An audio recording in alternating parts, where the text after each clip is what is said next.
এক গ্রামে লক্ষণ নামের এক অটোওয়ালা বাস করত।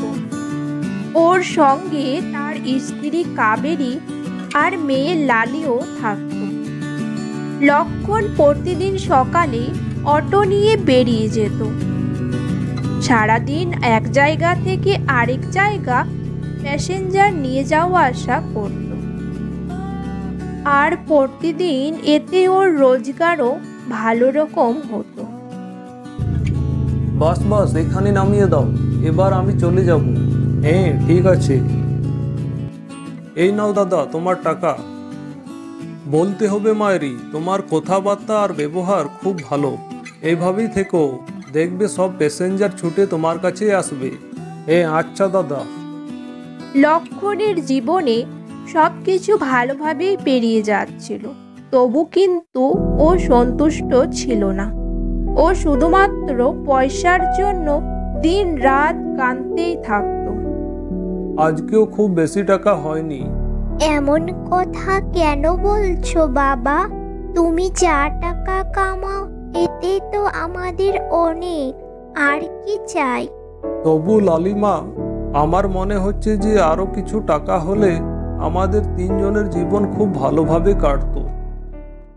তারপর একদিন এক রাত্রে লক্ষণ অটো চালিয়ে কবরস্থান হয়ে যাচ্ছিল।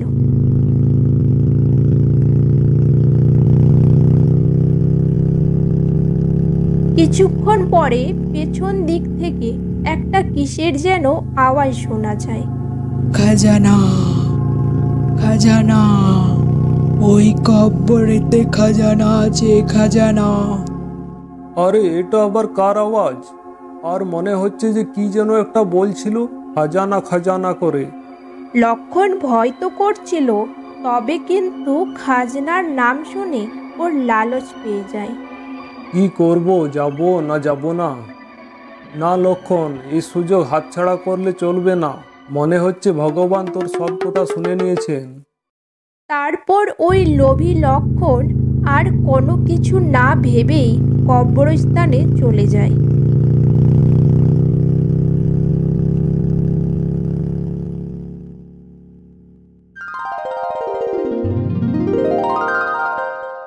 আরে লক্ষণ, তুই তো ধনবান হয়ে গেলি রে।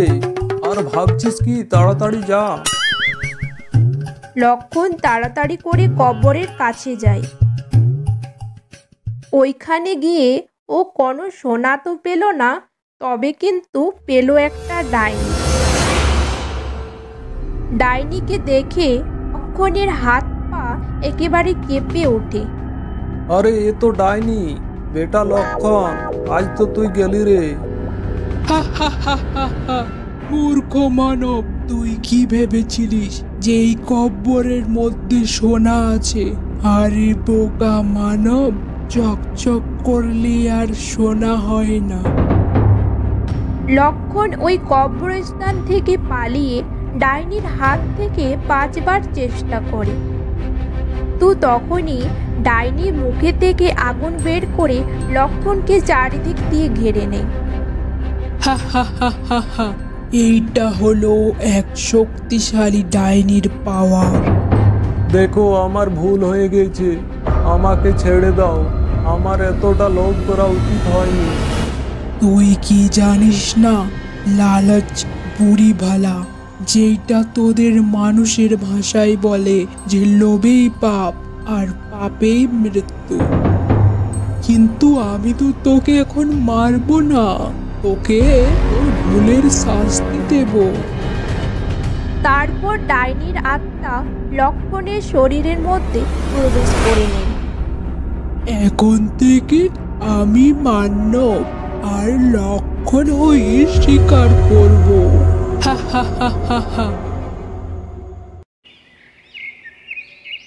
পরের দিন ডাইনি লক্ষণের রূপে অটো নিয়ে বেরিয়ে পড়ে।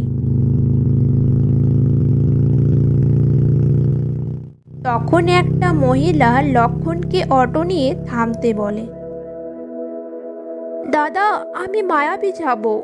হ্যাঁ, কিন্তু কবরস্থান হয়ে নয়, ওর পাশ দিয়ে যে আরেকটা রাস্তা চলে গেছে ওই পথ দিয়েই আপনি নিয়ে যাবেন।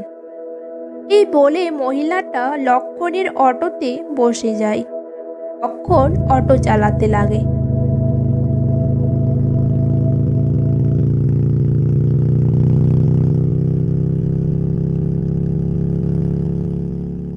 কিছুক্ষণ পরে আগে গিয়ে ওই মহিলার বন্ধ করা সত্ত্বেও লক্ষণ কবরস্থান দিয়ে যেতে শুরু করে। এইটা আবার কি ধরনের? মানে আমি বললাম ওই কথাটা আপনার কানে গেল নাকি? হ্যালো ও দাদা। লক্ষণ ওর কোনো কথাই শুনল না। তারপর মহিলাটা আরও রেগে যায় আর বলে, অটো থামান বলছি, থামান। চুপ করে বসে থাক, এই অটো আর থামবে না। এই সিধা তোকে তোর মৃত্যু পর্যন্ত নিয়ে যাবে। এটা কার আওয়াজ ছিল? তারপর মেয়েটা যখন আয়নার সামনে দেখে তখনও একটা ডাইনির চেহারা দেখতে পায়। আর এই দেখে মহিলাটা অবাক হয়ে যায়। এর মানে তুমি একটা ডাইনি? ছেড়ে দাও আমাকে, ছেড়ে দাও, আমাকে ছেড়ে দাও। কবরস্থান গিয়ে যেমনি লক্ষণ অটো দাঁড় করায় সেরকমে ওই মহিলা অটো থেকে নেমে পালাতে লাগে। তখন লক্ষণের শরীরে থাকা ডাইনি ওকে একেবারে জান থেকে মেরে দেয়। বাহ, এই মাংসটা খেতে দেখছি দারুণ মজা। সত্যি গ্রামের লোকের স্বাদটাই অন্যরকম। এইভাবে যেই একবার লক্ষণের অটোতে চেপে যেত তাকেই মেরে ও নিজের শিকার বানিয়ে নিত। লালির বাবা, কি হয়েছে বলবে তো? দেখছি না কিছু খাচ্ছ আর না ভালোভাবে কথাই বলছো, শুধুমাত্র মন উদাসী করেই সব সময় বসে আছো। কাবেরীর এত কিছু বলার পরও লক্ষণ একটাও জবাব দেয় না। ও চুপচাপ গিয়ে বিছানায় শুয়ে পড়ে। কিছু তো একটা হয়েছে, যেহেতু লালির বাবা আমাকে বলতে চাইছে না।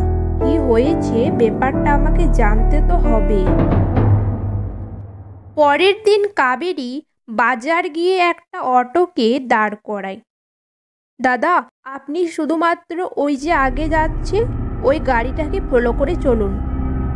তারপর অটোওয়ালা লক্ষণের পেছন করতে করতে ওই কবরস্থানের কাছে পৌঁছে যায়। কাবেরী ওইখানে গিয়ে যা দেখে তা একেবারে ওর বিশ্বাস হয় না। ও দেখে যে লক্ষণ একটা মানুষকে মেরে ওর হাড়গোড় চিবিয়ে খাচ্ছে। এ কি করে হতে পারে? ও আমি বলি, এর জামাতে এত রক্ত কোথা থেকে? দাদা, তাড়াতাড়ি গাড়ি ঘুরিয়ে চলুন। তারপর কাবেরী তাড়াতাড়ি করে সাধু বাবার কাছে যায়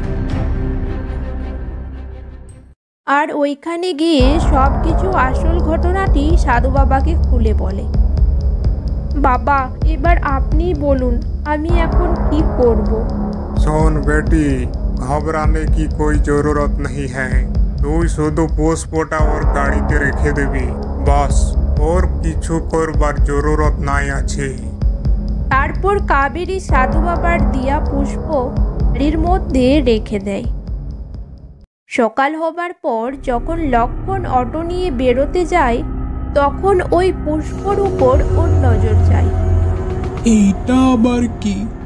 তারপর যেমনি ও পুষ্পটা হাতে করে টাচ করে সেরকমই ওই পুষ্পর থেকে একটা আওয়াজ আসে।